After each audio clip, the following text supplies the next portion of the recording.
How to Train Your Dragon 2. I remember way back when I started making videos, the first Dragon movie was one of the first films I ever reviewed, and I remember that it was a good movie, but I do find it a bit overrated. Let me explain! What I will admit, however, is that I might have been a little harsh to it in that review. Yes, the writing may be unoriginal, but I can see how it's the execution of it that makes it work. But the one problem I still have when watching the first film is Hiccup. I don't know if it's how he's written as a generic underdog character, his more cocky attitude, or how Jay Baruchel makes him sound like a talking Psyduck. I just can't really connect with the character. And that's a major problem considering how the movie is all about him. That and completely rigging the Annie Awards, that's not cool, dude. Again, it's a good film, love the animation, but I wouldn't say it's DreamWorks' best. But now that the dragons are back on the big screen, will they be flying higher than they ever have before, or do they still need a bit of training? Let's find out. The story. With this movie, the people at DreamWorks emphasized one thing: improvement. To fix any of the problems the first one had and make the best parts of the first one bigger and better. This really shows when it comes to the story. First off, they made it more revolving around the dragons more than Hiccup. That alone is a major improvement, since the dragons are what made the franchise so memorable today. It really gives a chance to show how they live, how they survive, what else they can do, and seeing their relationship with humans 5 years after the first film, which it shows that they can make great allies, not to mention who are also the dragon's enemies. And I'm not just talking about in the island of Berk either. They go outside the island to expand their world, to show what else lies in store for Hiccup and the other dragon riders.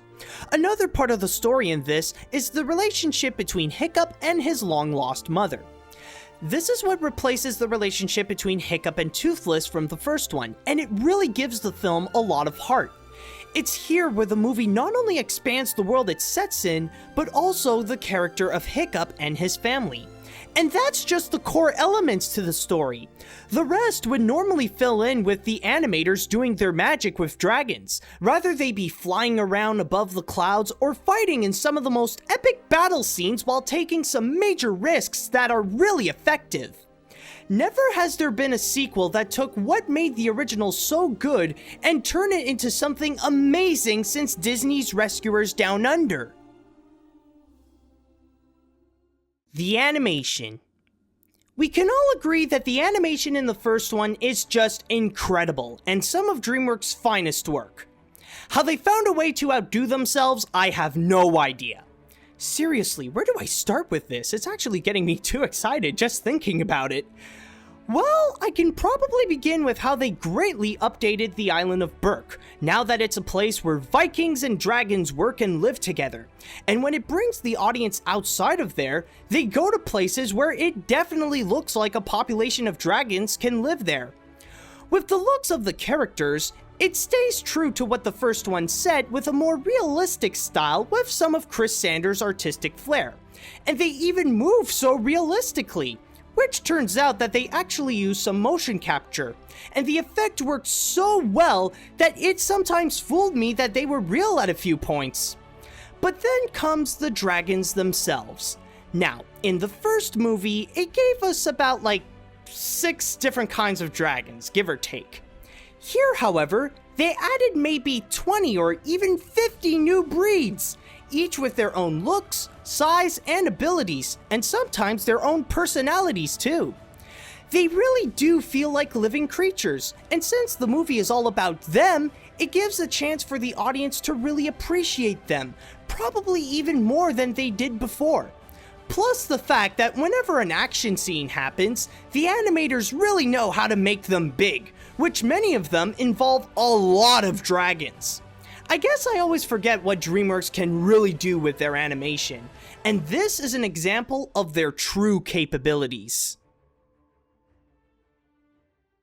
The characters. Alright guys, let's go right ahead to the big question. Since he was my problem in the first film, what do I think of Hiccup here? Well, to be very honest, he's fine. Like I said before, since the movie is less about him and more about the dragons, he's less involved with the film and makes it easier to warm up to him, even with his Psyduck voice. It doesn't try to force the audience to like him like last time and just genuinely let it happen. As for the recurring characters, I feel like I was pretty harsh on them too in that old review by calling them Rugrats ripoffs.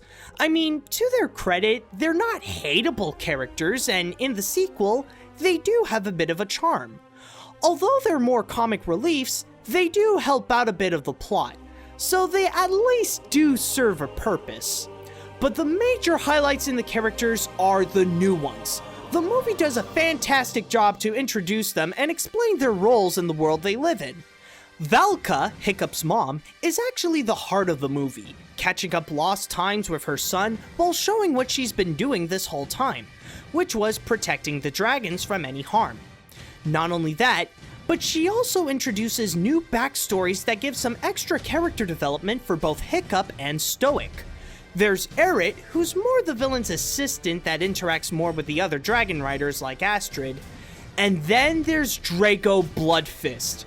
Let me tell you, there has never been a DreamWorks villain this menacing and this awesome since Lord Shen from Kung Fu Panda 2.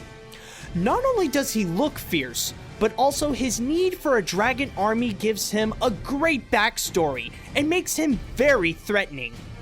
Although the recurring characters are alright, it's really the new ones that drive this film to become how it is.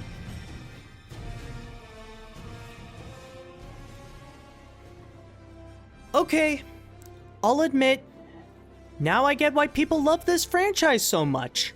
How to Train Your Dragon 2 is one of the best examples of making a sequel.